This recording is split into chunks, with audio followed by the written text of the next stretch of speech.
السلام علیکم۔ آج ہم معاشرے میں ایک حقیقی دیرپا تبدیلی لانے کے موضوع پر بات کر رہے ہیں، اور اس کے لیے ہم سید ابو اعلیٰ مودودی رحمۃ اللہ علیہ کے پیش کردہ ویژن کو سمجھنے کی کوشش کریں گے۔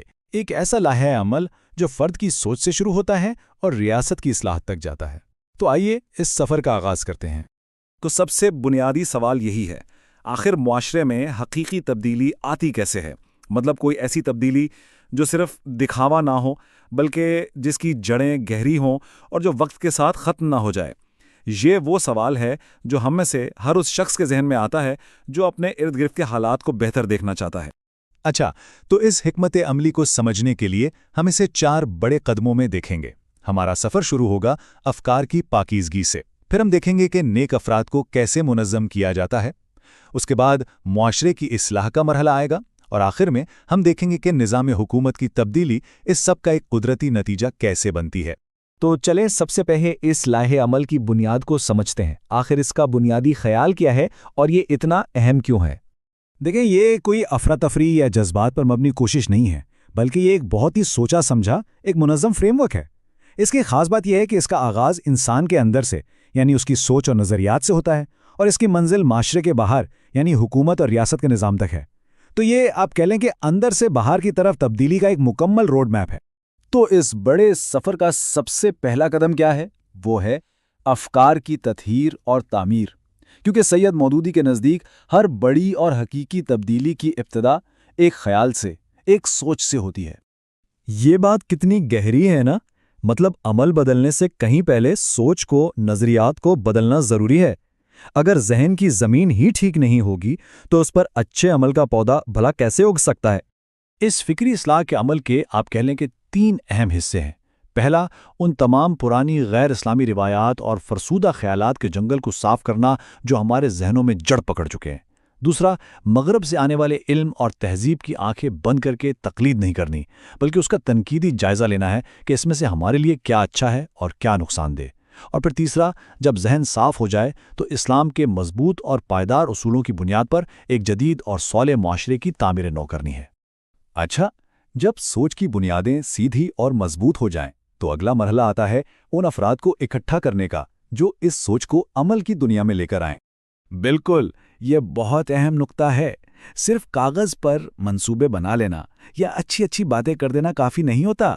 اس نظام کو حقیقت میں چلانے کے لیے، اسے قائم کرنے کے لیے ایسے لوگوں کی ضرورت ہے جو خود اس نظریے پر دل و جان سے یقین رکھتے ہوں اور عمل بھی کرتے ہوں۔ اور ان افراد میں 2 خوبیاں ہونا لازمی ہے۔ ایک ہے صلاحیت، یعنی کام کرنے کی اہلیت، سکلز اور علم، اور دوسری ہے صالحیت، یعنی نیک نیتی، تقوی اور مضبوط کردار۔ اس نظریے کے مطابق حقیقی تبدیلی کے لیے ان دونوں کا ایک ساتھ ہونا ضروری ہے۔ اگر ایک بھی کم ہو تو بات نہیں بنے گی۔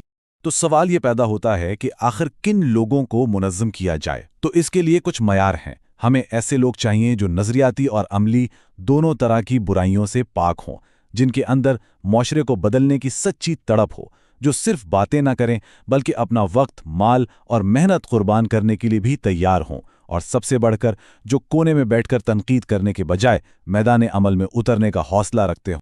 ٹھیک ہے، تو جب نظریاتی طور پر واضح اور باکردار افراد کی ایک ٹیم تیار ہو جائے، تب تیسرا مرحلہ شروع ہوتا ہے، یعنی معاشرے کی عملی اصلاح کا کام۔ یہاں تبدیلی کے 2 طریقوں کو سمجھانے کے لیے کسان کی ایک بہت زبردست مثال دی گئی ہے۔ ایک طریقہ تو یہ ہے کہ آپ مٹھی بھر بیج لیں اور ہر طرف بکھیرتے پھریں، یہ سوچے بغیر کہ زمین کیسی ہے، پانی ملے گا یا نہیں۔ اور دوسرا طریقہ ایک ماہر کسان کا ہے۔ وہ ایک خاص زمین کا ٹکڑا چنتا ہے، اسے تیار کرتا ہے، اس میں بیج بوتا ہے اور پھر فصل پکنے تک اس کی پوری دیکھ بھال کرتا ہے۔ واہ، کیا خوبصورت تشبیہ ہے! بے ترتیب اور غیر منظم کوششوں سے تو صرف جھاڑیاں اور جنگل ہی اگ سکتے ہیں، لیکن اگر ایک جگہ پر توجہ مرکوز کر کے منظم اور مسلسل محنت کی جائے تو ایک سرسبز و شاداب کھیتی تیار ہوتی ہے جس کا پھل سب کو ملتا ہے۔ یعنی پیغام صاف ہے کہ ادھر ادھر بھاگنے کے بجائے ٹھوس اور نتیجہ خیز کام پر توجہ دینی چاہیے۔ تو یہ کھیتی باڑی عملی طور پر دکھتی کیسی ہے؟ یہ صرف تقریریں کرنا نہیں ہے، اس میں ٹھوس عملی کام شامل ہیں، جیسے اپنی مقامی مساجد کو کمیونٹی کا مرکز بنانا، لوگوں کو بنیادی دینی اور دنیاوی تعلیم دینا، ظلم کے خلاف مل کر آواز اٹھانا، اپنے محلے میں صفائی ستھرائی کا خیال رکھنا، اور سب سے اہم اپنے ارد گرد موجود یتیموں، بیواؤں اور غریبوں کی مدد کے لیے ایک باقاعدہ نظام بنانا۔ یہ ہے اصل زمینی کام۔ اور اب ہم آتے ہیں اس حکمت عملی کے آخری اور شاید سب سے مشکل مرحلے پر، یعنی ریاست اور حکومت کے نظام کی اصلاح۔ اچھا، یہاں یہ سوال ذہن میں آتا ہے کہ جب نچلی سطح پر معاشرے میں اتنا اچھا کام ہو رہا ہے تو پھر سیاست اور حکومت کے میدان میں قدم رکھنا کیوں ضروری ہو جاتا ہے؟ اس کا جواب بہت سیدھا اور واضح ہے، وہ یہ کہ افراد اور معاشرے کی اصلاح کی تمام چھوٹی بڑی کوششوں کو ریاست کا ایک غلط نظام ایک جھٹکے میں تباہ کر سکتا ہے۔ سوچیں، اگر ملک کا تعلیمی نظام، اس کے قانون اور اس کی انتظامیہ ہی غلط نظریات پھیلا رہی ہوں تو آپ کی انفرادی کوششیں اس بڑے سیلاب کا مقابلہ کیسے کر سکتی ہیں؟ اس لیے اس مثبت تبدیلی کو بچانے اور اسے ملک کی سطح پر پھیلانے کے لیے ریاستی طاقت کا اچھے ہاتھوں میں ہونا ضروری ہے۔ تو اس سیاسی اصلاح کا راستہ کیا ہے؟ ایک جمہوری نظام میں اس کے 3 بالکل واضح مراحل ہیں۔ پہلا، عوام میں شعور بیدار کیا جائے، انہیں تعلیم دی جائے تاکہ وہ صحیح اور غلط میں فرق کر سکیں۔ دوسرا، ان کے لیڈر چننے کا معیار بدلا جائے، وہ ذات، برادری یا پیسے پر نہیں بلکہ اہلیت اور کردار کی بنیاد پر ووٹ دیں۔ اور جب عوام کا معیار بدل جائے گا تو اس کا منطقی نتیجہ کیا ہوگا؟ یہی کہ صالح اور قابل لوگ خود بخود منتخب ہو کر ایوانوں تک پہنچ جائیں گے۔ تو آئے اب ان تمام چاروں مراحل کو ایک ساتھ جوڑ کر اس جامع نظریے کی مکمل تصویر کو دیکھتے ہیں۔ یہ ایک مکمل اور مربوط ویژن ہے، یہ الگ الگ ٹکڑے نہیں ہیں۔ دیکھیں، فکر افراد کو تیار کرتی ہے، افراد مل کر معاشرے کو بدلتے ہیں، اور ایک بدلا ہوا معاشرہ ایک صالح حکومت کو منتخب کرتا ہے۔ یہ چاروں ستون ایک زنجیر کی کڑیوں کی طرح ہیں، ایک دوسرے سے جڑے ہوئے اور ایک دوسرے کے بغیر بالکل نامکمل۔ اور آخر میں وہی بنیادی اصول ایک بار پھر ہمارے سامنے ہیں۔ کسی بھی نظام کو بنانے کے لیے صلاحیت یعنی قابلیت اور سکلز کی ضرورت ہے، لیکن اس بنی ہوئی عمارت کو قائم رکھنے کے لیے صالحیت یعنی نیک کردار اور تقوی اس سے بھی زیادہ ضروری ہے۔